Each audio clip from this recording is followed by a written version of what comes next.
Thanks for tuning in. Today on this No Star podcast, I'm sitting down to talk to Aric Ray. I've gotten to know him over the years, and he is an interesting guy who has a lot of thoughts about a lot of things. You never would think it. When I first met him and he came on the podcast, he was introducing children's books, and that was awesome. But in talking to him more, he has some really deep thoughts. Today we're talking about, this is just a sample of some of the stuff this guy thinks about and sends me. We're going to start with aliens. Then we're bouncing over to robots and the metaverse, BCIs, the James Webb, Lithium movie trailer, hypersonic waves, bringing woolly mammoth and extinct species back, cell reanimations. There's quantum physics. There's just so much with this guy. And he brings it up, not just like says it once. He can go on and on and on. And today what he's going to do is he's going to give us a synopsis on just these things. And we'll see what people think. If people want to learn more or hear from him about different subjects, let us know. The podcast is here to service everyone, and people around here talk about a lot of this stuff, and Aric's willing to sit in front of a camera and do it. So here comes his podcast. I hope you enjoy it. Aric, welcome back to the podcast. Great to see you, Rich. Glad to be here. We're not talking about children's books today. We're talking about all kinds of stuff. In the intro, I just rattled off our list. Dude, you think a lot. Like a lot. I had no idea. I thought maybe you were just kind of a typical Nosara, old Floridian, kind of stonerish kind of thing guy. You're deep, man. You got a lot to say. Thanks. Like a lot. Thank you. Well, let's get right into it. So Definitely. First things first, we're going to hit aliens, and we need to start here because it's gaining popularity. We have all the stuff going on with Tesla and just everything. Like everything's gaining popularity. Space travel. But let's just go to the start of things. Aliens, pyramids, Stonehenge, Atlantis, all that type of stuff. Take us from there. What's your opinion? Yeah, I think that the reality of it is that the universe is expanding. We have every star in the sky is a sun. We've already identified that there's multiple planets that exist within the Goldilocks zone of those stars. Goldilocks zone is where a planet can sustain water, the environment for water to exist. You look at the James Webb Space Telescope and the pictures that are coming from that, showing that there's even more massive amounts of swirling stars further and further out into the galaxy as you go. And I just think that to think that we are the only singular living, existing, intelligent life within this massive amount of expanding planets is egoistic and wrong. I mean, So it's a strong yes. yeah, it's a strong, yeah. There's a high probability that there's other intelligent life out there. Got it. Now, do you think that they're involved with things like the pyramids and Stonehenge and Atlantis and all this type of stuff that you hear about? Like, I think that of like when you're talking about random unexplained phenomena, like when you talk about the pyramids, I always think of the pyramids and I look at it as a phenomena of the human animal of the human phenomena, in the sense that you look at multiple invention. well, pyramids are very similar in different spots of the world. Different Right, inventions multiple happening. invention is where, right, exactly, is where technologies have occurred over different parts of the planet at the same time. And if it's happening on Earth on a micro scale, then when you look at things on a macro scale, you assume that if we're advancing into space at this point, other civilizations would be advancing into space. So simultaneous innovation and whatnot. Simultaneous. Is that the right term for that? No, it's simultaneous invention. Oh, all right. Well, That's it. And then the other title they give it is multiple discovery. It's a theorem. So let me make sure I understand this right. So multiple discovery, in your opinion, there's a good chance that aliens were involved, but you're not saying specifically.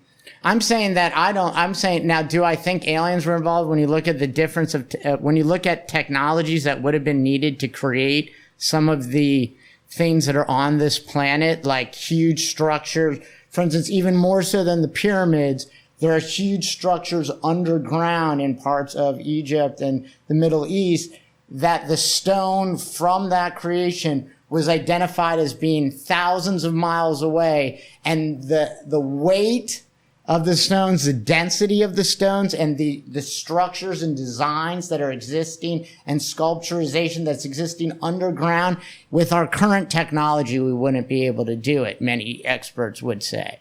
And so when you look at those things, do I think there was an intervention at some point from an alien species, like in our genome? Yes, that might have been what broke us from the other animals. Do I think they're still around actively amongst us?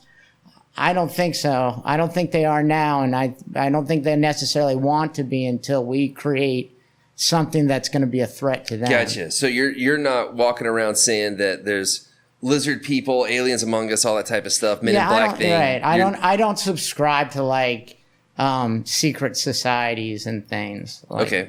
All right. Helpful. So moving on to our next one.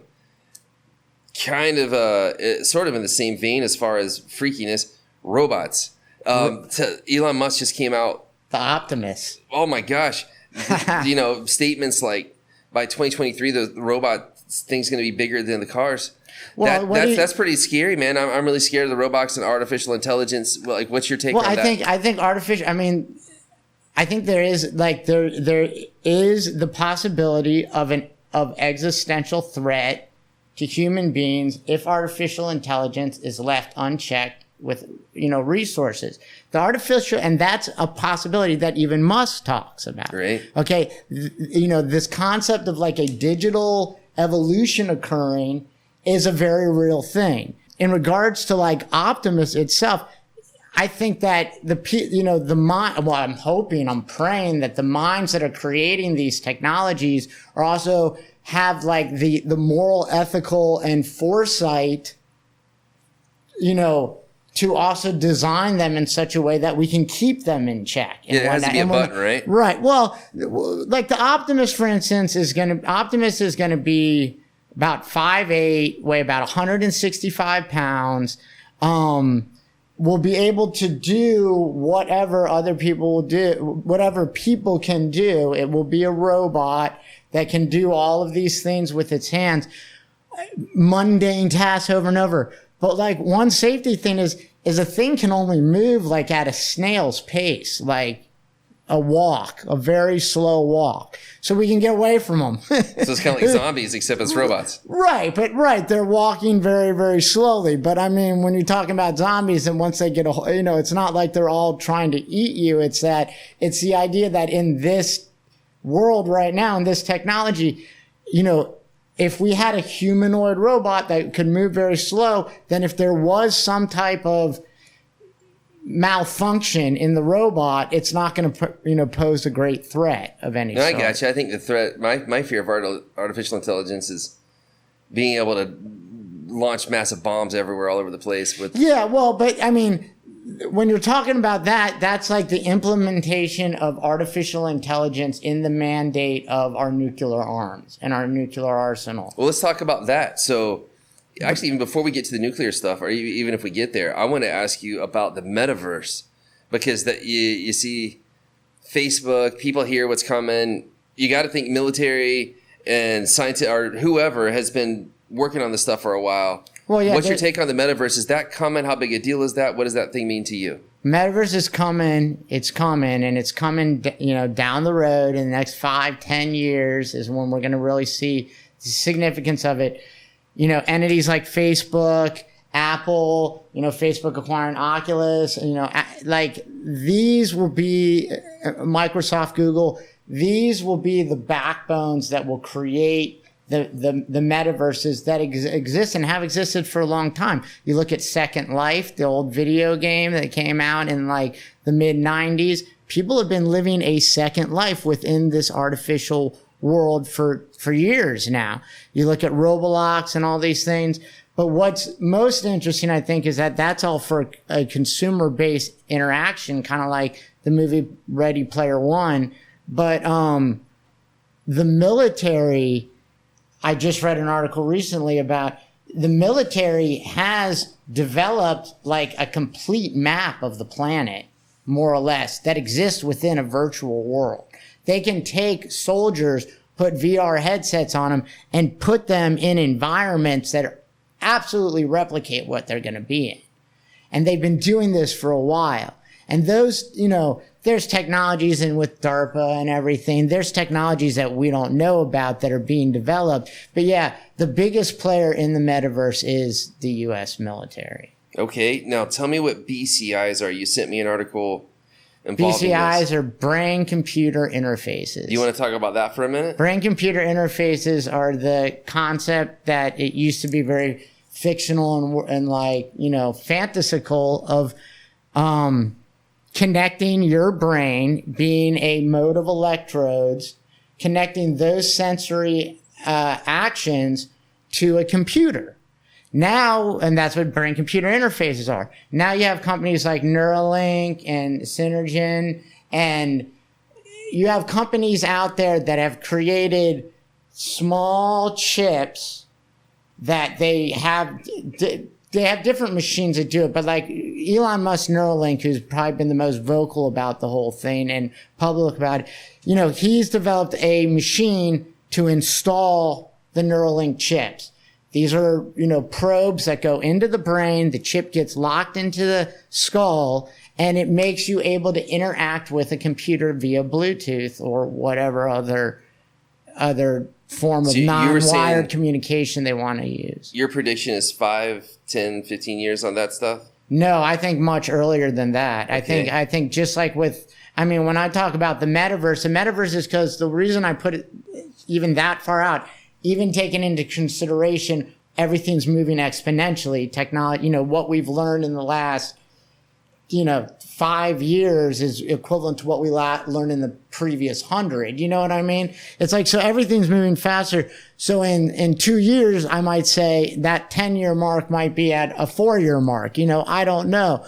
But the idea is that infrastructure and that integration of the metaverse as being interactive to the point where people can exist on a you know, a pad that will let them move around wearing a suit, a meta suit that it uses, you know, pressure to make them feel things within the metaverse and a headset, and like order things that get dropped off by drones in the physical world and things.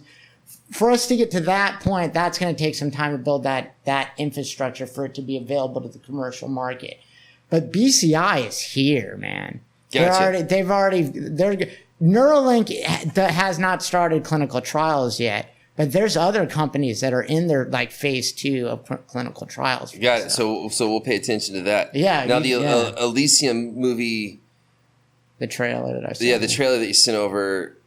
When you sent me that, I thought for a second, I was like, made me think of that Jack Johnson song where it starts off, "There's traffic in the sky." Yeah.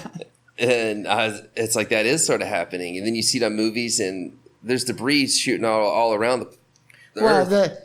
The reason I hit upon that is that the idea of an absolute class division, a socioeconomic class division between people, where you have the largest portion of the population living on Earth in a environmentally degraded Earth, and they're still stripping what resources they can and producing things, and the 1% are living on a satellite in like a pristine society and with, you know, medical technology, like medical bays, they can lay down and rejuvenate their cells and whatnot. The movie happens in like 150 years from now. And the idea is that if all of these technologies we're talking about now, I don't know, I think you're probably going to hear about like cell rejuvenation and, you know, mapping of the genome and brain-computer interfaces and, you know, the Optimus robot, who's going to have a very, very significant effect on the economy because it's going to allow larger corporations to purchase labor, which they couldn't do that before. They had to hire people. Now they can purchase a product that does the physical labor of those people. It's going to put a huge spin, and it's going to change economics, global economics. That's what's going to happen. He's absolutely right to think that if he can produce these things and put them out, it's going to completely shadow the car industry. So, but with Elysium is the idea that in the future, and you'll dig it when you see it, but that's just a movie that it came out in 2013, I believe, and it was with Jodie Foster, and the other guy from Born Identity that I forgot his name, but it's that concept is what's explored in that. In regards to the space debris, it just shows another step like that. NASA just came out, and Bill Nelson, and like I'm from Cocoa Beach, I talked about, which is where NASA is, Cape Canaveral and Cocoa Beach. But Bill Nelson, who was an astronaut who became a very outspoken lobbyist and administrator of NASA, just put out a letter talking about the recent China launch that went up and fell out of the sky, and debris fell in populated areas. And you know, it was all covered up, real hush-hush, and we talked about blah, blah, blah, blah, blah. But he put a letter out saying spacefaring nations need to be aware that they need to give all their information and trajectory to everyone so that we can prepare for this debris falling out of the sky. And I mean, it just shows you we are moving to this next step of human evolution where we're coming off the planet. Well, on that note, tell me about hypersonic weapons and what's your take on that? Hypersonic weapons are the next weapons race, and it's you know, nuclear was the old weapons race. We have the nuclear situation we have now, but while nuclear is like an explosive power, is a force in itself, now you're talking about delivery, the changing of delivery. We've had interballistic missiles, intercontinental missiles and whatnot, but these things all move, you know, less than the speed of, just over, less than the speed of sound, less than the speed of light. Okay, now we've developed, and they're developing. China has some, Russia has some, we're developing some, but these hypersonic weapons are missiles that get launched into, you know, the very near atmosphere and move at speeds Mach 5, Mach 6, far beyond the speed of sound, which makes current deterrent methods kind of void. And so and I just recently learned about this too, which I think is very interesting, is what the U.S. military is doing to combat this is they're in the, you know, Raytheon Technologies is who's doing it, but they're using microwaves to create these like beams of energy that knock these missiles and drones and things like that out of the sky. Okay, it completely destroys like the electromagnetism of the objects. They're not able. Those are just hypersonics are the next level of weaponry, and those the way we're trying to defend. I get it. Now, what's your opinion though? Are you scared of it, or do you think it's something that's going to take the whole planet? We're going to blow ourselves up, or do you think it's going to be controlled? Like, what's your opinion on it? The UN like less than a week ago came out, one of the directors of the UN came out and just put out a stark warning saying that, you know, we're very near the brink of like nuclear catastrophe and nuclear annihilation. And the old players, the old nuclear powers who were there, it was an existential thing. It was a deterrent. Everybody had it, nobody would use it. You know, now with what's going on in the Ukraine and the war, there's been a lot that's coming out like, would Russia ever use limited nuclear powers and everything? Russia keeps saying that they would never use it, that it's only for an existential threat to the Russian Empire. Now, what would you define as an existential threat to the Russian Empire? That's where the question of politics comes in. But the thing is if there were to be a nuclear holocaust, it would wipe everything out. And so nobody in their right mind wants it. But then you start looking at the reality that North Korea has nuclear capabilities. Iran is now, you know, saying ever since Trump ended the Iran nuclear deal, Iran has been like, we're doing as fast as we can to get the materials we need and the technology we need, and I just had a brain fart, I forgot the word, but when you take uranium and you make it usable within a weapon, it takes a certain amount of time and technology and energy to get it into a weapon grade state. They're pushing on having that. So the biggest concern, I think, when it comes to the nuclear threat of the planet, in my opinion, is that civilized nations, to whatever civilization is, where Russia, North Korea, different, they don't want to wipe out everybody on Earth. But there are radical groups out there. There are what they would call terrorist groups now, but there are radicalized groups out there, some of which believe that wiping out everybody is the only answer to get things to where it's supposed to biblically be. And so, the question is, for me, is just like the virus thing, is like these technologies, and in my opinion, the virus, COVID it didn't just come up out of nature. It was something that was being developed. So whether it came out intentionally or not, that's a whole nother question, blah, blah, blah, in politics. But these technologies are out there. Does the human animal have the ability to destroy itself? Yes. Will it intentionally? I pray no, and I believe no. But we have to keep ourselves in check. You know what I'm saying? And that's what it comes down to. To AI, robots, and everything. We have exactly. to keep ourselves in check. Humans aren't always the best at that, unfortunately. All right, next subject. You sent me an article on the woolly mammoth that they're going to bring back from extinction. Yeah. Do you think that trend's going to continue? Are we going to be able to rebuild people, essentially? And if they do, will they be alive? Like, what's your thoughts on all that? Like I told you about my senior thesis. And I had talked about this back in 99, was they had assumed that they were going to have the human genome finished by 2013. They had most of it finished, but then there was a period of time where they just said it was finished, but it wasn't fully finished. And now just recently in the last, I think last year, they have the full genome mapped. So we have the technologies now with CRISPR to map the human genome, and with CRISPR to manipulate the human genome, to change. So as we gather more and more information, what's going to happen is that, yes, we will have the ability to completely, the human body is interchangeable, replaceable, disposable. That's a fact. That's our physical objective existence. Okay? And everything about technology, in my belief, is pushing us and pushing us and pushing us further away from the concept that,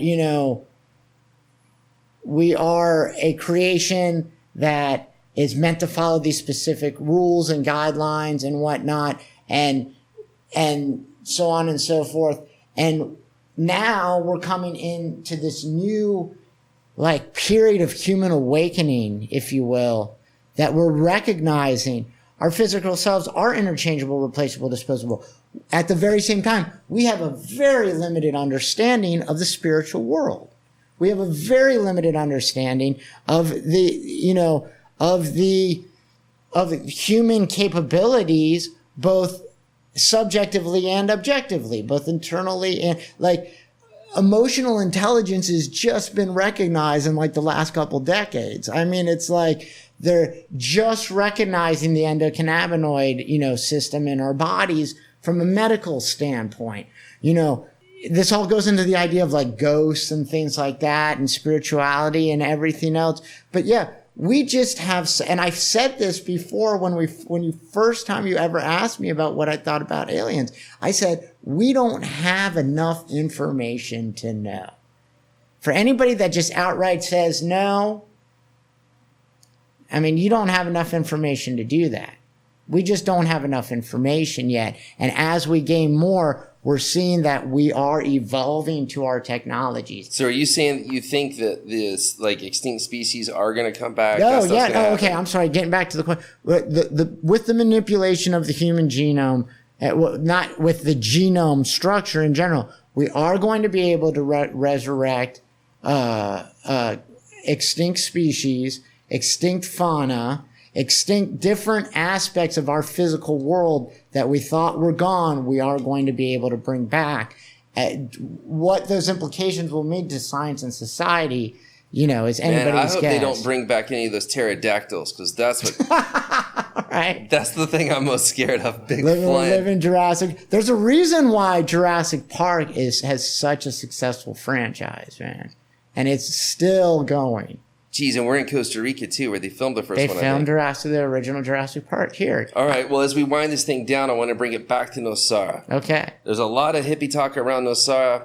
Not too much. Well, actually, we're getting a lot more scientific talk. Shout out to Dr. Vanessa Bezzi, Dr. Edgeworth, and other scientists who've come on, and all those scientists who came through for the human thing last year. Thank you all. I appreciate them all. Shout out to people who are doing math and using spreadsheets. But Nosara historically has got a real energy type of vibe, a real hippie type of thing. A lot of people come here and rename themselves. A lot of people come here to rediscover themselves. There's a lot of yoga teacher trainings. There's getting more and more into the psychedelics. There's just a lot of. I know hippiness sounds negative, but I'm trying to say we're kind of in a hippie town. Well, I think this area has, a huge influence of like alternative medicine, alternative healing. We have a super strong organic network. You said here. that so much better than me. We're going to have you introduce that topic, because you did a great job there. So on that note, using your statement, Okay. what I'm trying to say is, what makes this place what it is? I've had multiple guests on this podcast who you never would expect it fully say there is some sort of energy, I've heard the term vortex used multiple times. Right. There's a vortex here. I've been told it's off of Palada, other stuff I've heard between like Garza. I hear a lot of Bermuda Triangle type speak Right.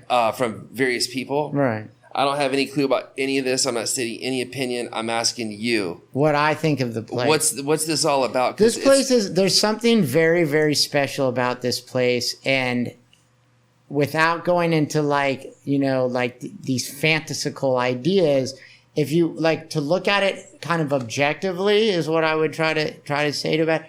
And along with the theory and staying true to the theory that we don't really know everything about the place yet. But still tell me your opinion. Right, exactly. But taking that all into consideration, there's something very special about this place.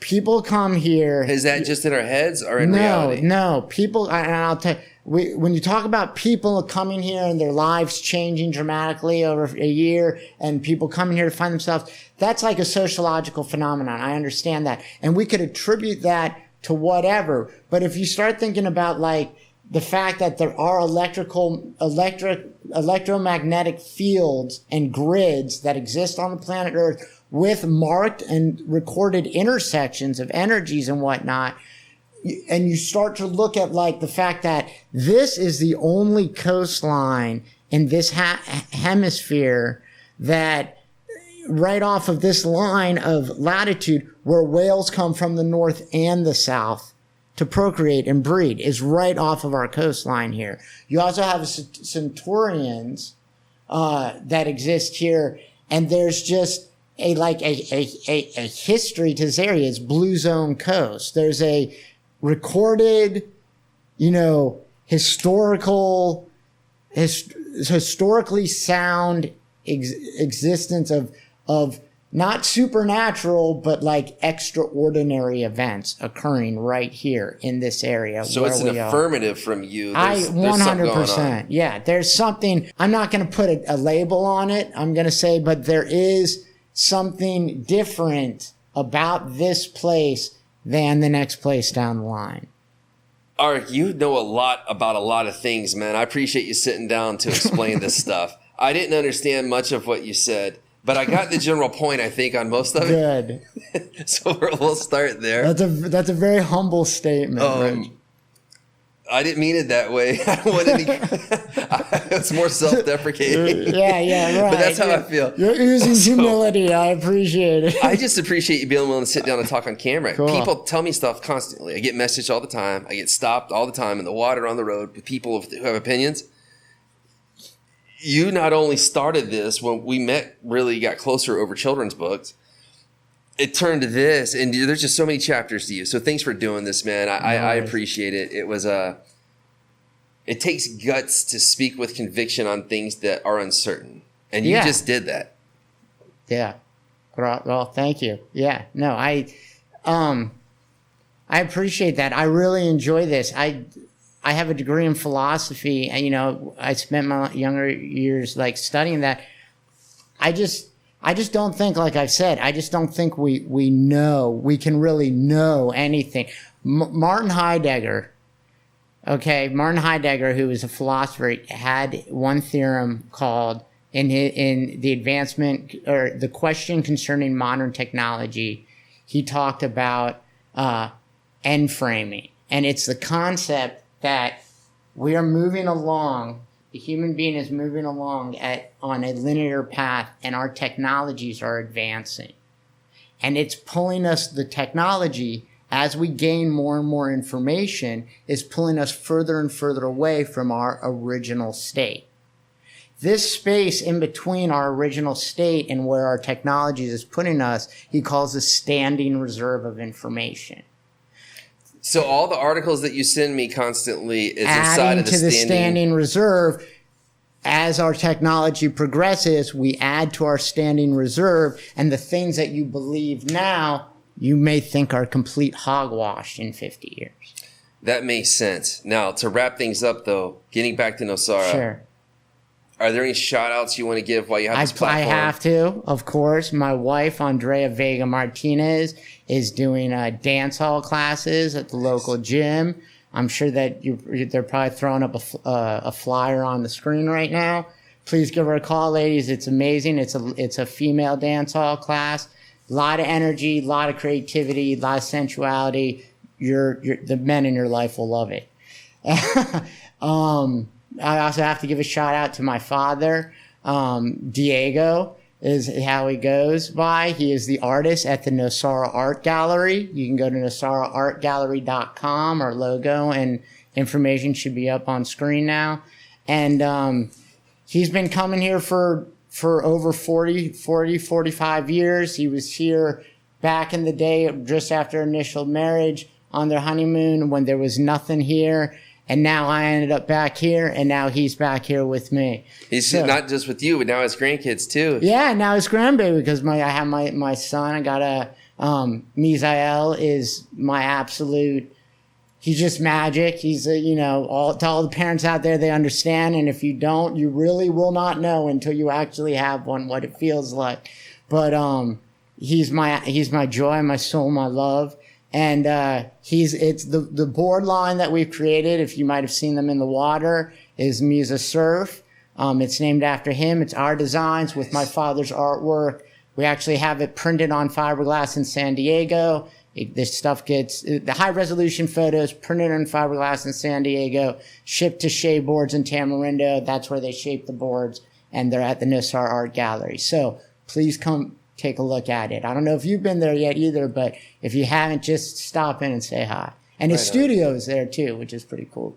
Hey, congratulations on your success. Thanks again for hitting all these interesting, wacky, who the heck knows how to label them subjects. Right. I appreciate you, man. Thanks for doing this. All right, definitely. I'll talk to you soon, Rich.